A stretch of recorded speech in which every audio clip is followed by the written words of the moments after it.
Salut à toutes et à tous et bienvenue dans la vidéo d'aujourd'hui dans laquelle on va voir top 3 des meilleurs logiciels de prise de contrôle de PC à distance. Vous avez un problème avec votre ordinateur et vous avez un ami qui peut vous dépanner. Ou vous avez un fichier à récupérer sur votre PC professionnel qui se trouve sur votre lieu de travail. Voici parfaitement le genre de situation nécessitant l'utilisation d'un logiciel de prise de contrôle à distance. Donc, comment fonctionne un logiciel de prise de contrôle à distance? À titre d'indication, ce que vous voyez sur l'écran, il ne s'agit pas de ce PC, mais il s'agit d'un autre PC que je commande à distance, comme vous remarquez. Généralement, l'ordinateur qui prend le contrôle doit disposer de l'identifiant et du mot de passe des postes distants pour établir les connexions, que ce soit pour du télétravail ou pour des dépannages informatiques. L'utilisateur retrouvera alors dans une fenêtre l'écran des postes distants et pourra interagir avec ce dernier. Et on commence par le premier logiciel appelé AnyDesk. Tous les liens pour télécharger ces trois logiciels, vous allez les trouver dans la description en bas de cette vidéo. Alors, comment ça fonctionne? Les logiciels doivent être installés sur les deux appareils, sur l'appareil distant et bien sûr sur votre appareil. Voilà, j'ai AnyDesk que j'ai installé sur deux PC. Il est installé sur mon PC, donc une fois installé, je vais ouvrir. Alors, si vous avez déjà été connecté à des postes distants, vous allez les trouver ici. S'il s'agit de la première fois, comme vous remarquez, vous avez ici un numéro. Ce poste de travail porte ce numéro.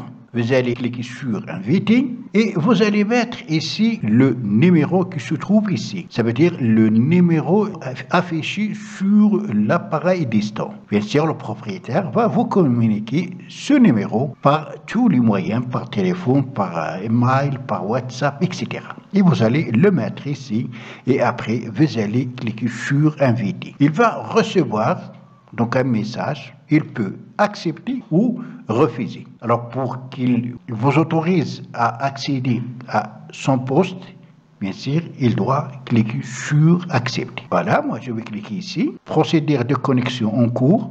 Voilà, il y a un message sur l'appareil à distance où il y a accepter, refuser. Je vais bien sûr cliquer sur accepter. Voilà, une fois que j'ai cliqué sur accepter, j'ai ici quitter.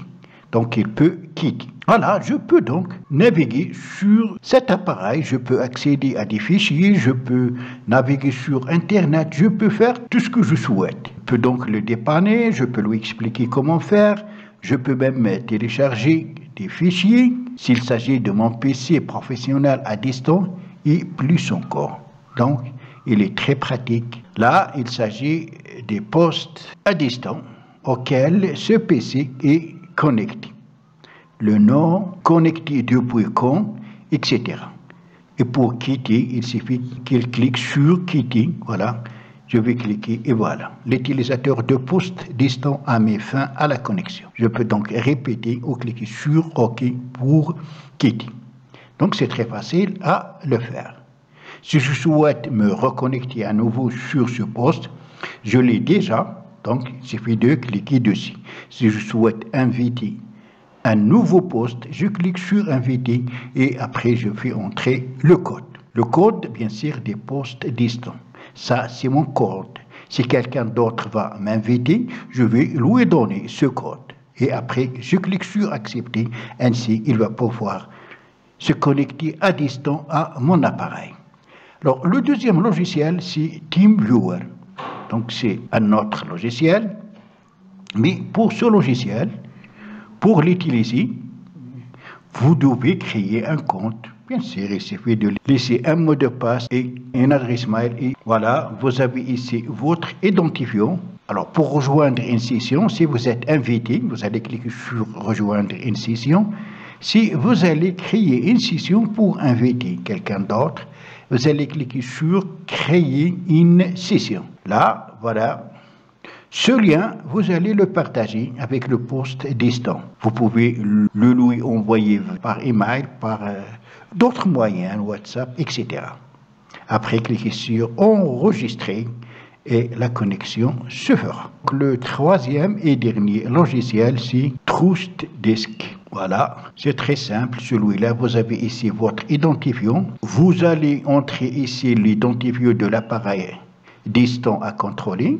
Donc, le propriétaire va vous communiquer son identifiant et vous avez ici même votre mot de passe. Une fois fait, cliquez tout simplement sur se connecter.